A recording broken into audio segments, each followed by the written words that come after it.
नमस्कार दोस्तों, मैं एडवोकेट महेश सविता आप सभी का अपने यूट्यूब चैनल पर हार्दिक स्वागत करता हूं। आज हम बात करेंगे दंड विधि के इतिहास और इसके विकास के बारे में कि आखिर दंड देने का जो चलन है वो क्यों आया और इसकी आवश्यकता क्यों पड़ी। जहां तक दंड विधि के उद्भव का प्रश्न है तो यह एक सभ्य समाज की देन है। असभ्य समाज में इसकी कोई व्यवस्था नहीं थी और इसका कोई प्रावधान नहीं था, यानी कि जो असभ्य समाज था उस वक्त, तो उसमें दंड विधि से संबंधित कोई भी प्रावधान नहीं किया गया था। मनुष्य को अपने शरीर को स्वयं रक्षा करनी पड़ती थी और उस समय जो दंड प्रचलित थे वो ये था कि कोई भी व्यक्ति आंख के बदले आंख जैसा अपराध और उसी प्रकार की उसकी दंड की व्यवस्था थी। जैसे आप कोई व्यक्ति आंख के बदले आंख, दांत के बदले दांत, हाथ के बदले हाथ, आग के बदले आग, ये इस प्रकार के दंड होते थे। जिस प्रकार का कोई भी दंड कर रहा था होता था।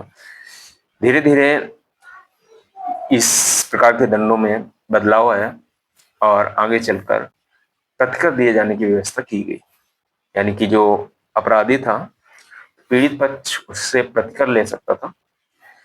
दूसरा आता है कि इसके बाद फिर बात करते हैं हम रोमन दंड विधि की, जो पिछले जब भारतीय न्याय संहिता या आईपीसी नहीं थी उससे पहले जो दंड प्रचलित थे उसमें रोमन दंड विधि हो गई, मुस्लिम दंड विधि हो गई, इस प्रकार से इससे शासित होती थी।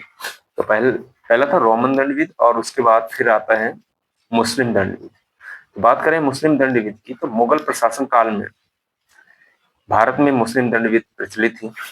जब मुगलों का शासन था तो उस समय मुस्लिम दंड विधि जो थी वो प्रचलित थी और उसी के अनुसार आपराधिक न्याय प्रशासन किया जाता था। यहाँ जो यह दंड विधि थी कुरान द्वारा शासित थी। इस विधि के सिद्धांत प्राकृतिक न्याय एवं सामाजिक जरूरत और सामान्य विवेक के अनुरूप नहीं थे। जैसे चोरी के अपराध के लिए किसी का हाथ काट लिया जाता था और व्यभिचार के मामलों में अभियुक्त को पत्थरों से मारा जाता था। इस प्रकार इस दंड विधि में व्यवस्था थी, प्रावधान किया गया था। मुस्लिम दंड विधि जो थी बहुत कठोर थी और इसका यह परिणाम हुआ कि आगे चल के कम जो ये व्यक्ति था, ये जो कानून था थोड़ा चेंज आया। तो इसमें जो रहा ये इस प्रकार रहा कि मुस्लिम दंड विधि भिन्न भिन्न अपराधों के लिए जो कानून दिए, जो सजाएं दी गई थी उनको 4 वर्गों में बांटा गया था। पहला था किस्सा। आपने सुना होगा किस्सा क्या है। तो बात करें किस्सा का तो किस्सा का शाब्दिक अर्थ होता है प्रतिकर या बदला। किस्सा का जो अपराध था या किस्सा का जो दंड था, किस्सा का जो दंड था वो किस मामलों में दिया जाता था।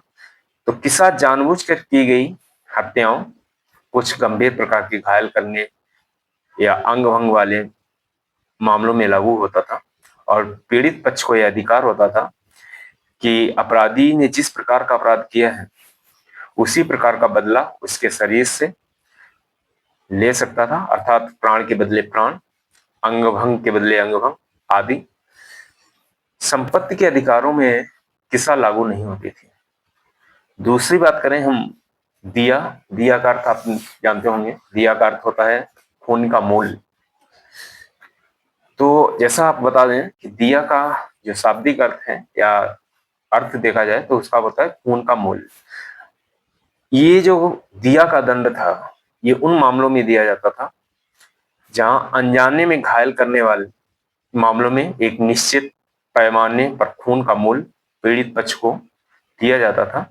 यानी कि दिया का जो दंड था वो अनजाने में किए गए अपराधों के लिए था। और ऐसे मामलों में जहां दंड किसा का दंड नियत था, यदि पीड़ित पक्ष चाहे तो खून की कीमत या दिया में बदला जा सकता था। पीड़ित पक्ष या उसका वारिस दिया या किसा में से जो भी चाहे दंड चुन सकता था। इस प्रकार हत्या के मामले में व्यक्ति को उत्तराधिकारी अपराध को मृत्युदंड के स्थान पर उसके खून की कीमत वसूल सकता था। इसी प्रकार जानबूझकर घायल करने या अंग भंग के मामले में पीड़ित व्यक्ति किसा के स्थान पर दिया स्वीकार कर सकता था। तीसरा जो दंड था वो था हद और हद का शाब्दिक अर्थ होता है सीमा। कुछ ऐसे विशेष प्रकार के अपराधों के लिए जिनको समाज विरोधी या धर्म विरोधी माना जाता था, दंड की प्रकृति, मात्रा और प्रकार विधि द्वारा नियत कर दिए जाते थे। इसके अंतर्गत विधित दंड बदले नहीं जाते थे, यानी कि जो दंड होता था वही रहता था, ना ही उसे घटाया जा सकता था और ना ही उसे बढ़ाया जा सकता था। यदि अपराध सिद्ध हो जाता था तो निश्चित दंड अवश्य दिया जाता था। जैसे चोरी के लिए अंगों को, जैसे दाहिना हाथ या बायां पैर काट दिया जाता था। किसी विवाहित स्त्री पर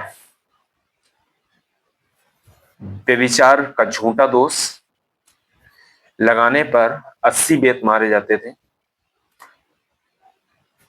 हद के दंड को कठोर करते हुए, हद का जो दंड था वो बहुत कठोर होता था। फिर चौथा दंड आता है मुस्लिम विधि में, वो है ताजीर, और ताजीर का अर्थ होता है विवेकाधीन। साधारण तौर पर दंड थे, ये इस प्रकार के जो दंड थे वो कैसे थे, साधारण थे। मतलब जिस प्रकार के साधारण दंड थे उसको ताजीर का दंड दिया जाता था। जैसे कारावास हो गया, देश निकाला, शारीरिक दंड, कान पर घूंसे मारना या अन्य कोई अपमानजनक बर्ताव करना। ताजीर दंड दिए जाने वाले अपराधों में यह बात पूर्णतः न्यायाधीश के विवेक पर निर्भर करती थी कि वो किस प्रकार का दंड दे। ताजीर का दंड ऐसे अपराधों में दिया जाता था जिनके लिए हद या किसा दंड नियत नहीं होते थे।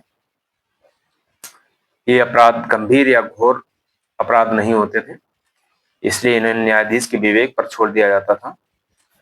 अपराधों की संख्या, इस प्रकार के जो अपराध थे बहुत, उनकी संख्या बहुत अधिक थी।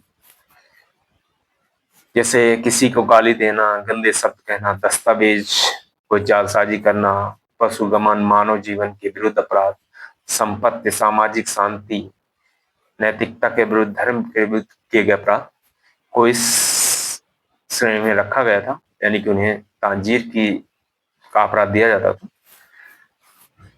तो इस प्रकार से मुस्लिम धर्म में ये 4 दंड प्रचलित थे। तो आज के लिए इतना ही, मिलते हैं अगली श्रृंखला में नए टॉपिक के साथ। तब तक के लिए नमस्कार, धन्यवाद।